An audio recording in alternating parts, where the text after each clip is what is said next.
চট্টগ্রামের চন্দনাইশ উপজেলার মাদক বিরোধী টাস্কফোর্স অভিযানে ৩ মাদক সেবনকারীর প্রত্যেককে ১১ মাস করে বিনাশ্রম কারাদণ্ড ও ১০০ টাকা করে জরিমানা করেছে ভ্রাম্যমাণ আদালত।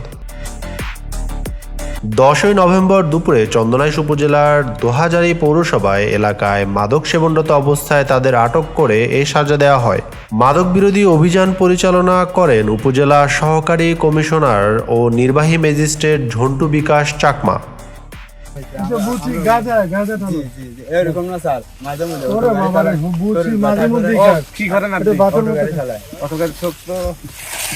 শুরু হয়েছে আর কি না এই ফার্স্ট টাইম নাকি না না স্যার এগুলো একবার হতে গেছে কাছে গেছে তুই এটা কি কতদিন ধরে খাস? এগুলো ইয়াবা এগুলো দিয়ে ইয়াবা খায় মাঝে মধ্যে এগুলো দিয়ে ইয়াবা খায়। জি স্যার ওটা মানে ইয়াবা করার জন্য এই সিস্টেম করতে হয়। এটা স্যার হলো ইয়াবা এটার মধ্যে বসে নিচে একটা হিট দিলে এটা গলে আর এটা ভিতরে ওই যেটা নিয়ে না ইয়াবা আছে সাথে চেক করতে আমরা তো এটা খাবো সব। কয়জন ছিলেন আমরা দুজন আরেকজন পালাইছে ওটা তো ধরতে পারি না পরে।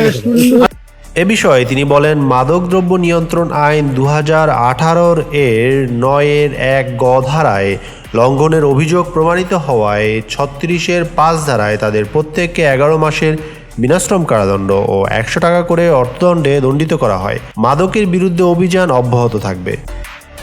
আটকরা হলেন চন্দনাইশ উপজেলা দোহাজারী পৌরসভার দোহাজারী ডাক বাংলো কলোনি পাড়া এলাকার মৃত বশির খানের ছেলে মোহাম্মদ শাকিল খান, চন্দনাইশ পৌরসভার ৬ নং ওয়ার্ড দক্ষিণ জোয়ারা বরপাড়া এলাকার আনোয়ার হোসেনের ছেলে মোহাম্মদ রুবেল ও সিরাজ মিয়ার ছেলে মোহাম্মদ শাকিল।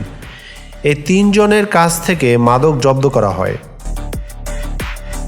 অভিযানে জেলা মাদকদ্রব্য নিয়ন্ত্রণ অধিদপ্তর চট্টগ্রাম জেলা কার্যালয় খ সার্কেলের উপপরিদর্শক AKM আজাদ উদ্দিন, চন্দনাইশ থানার SI সাইফুল ইসলাম, চন্দনাইশ ভূমি অফিসের নাজির আরিফুল হক, ভূমি অফিসের কর্মকর্তা ও কর্মচারীবৃন্দ এবং চন্দনাইশ থানার একদল পুলিশ সদস্য উপস্থিত ছিলেন।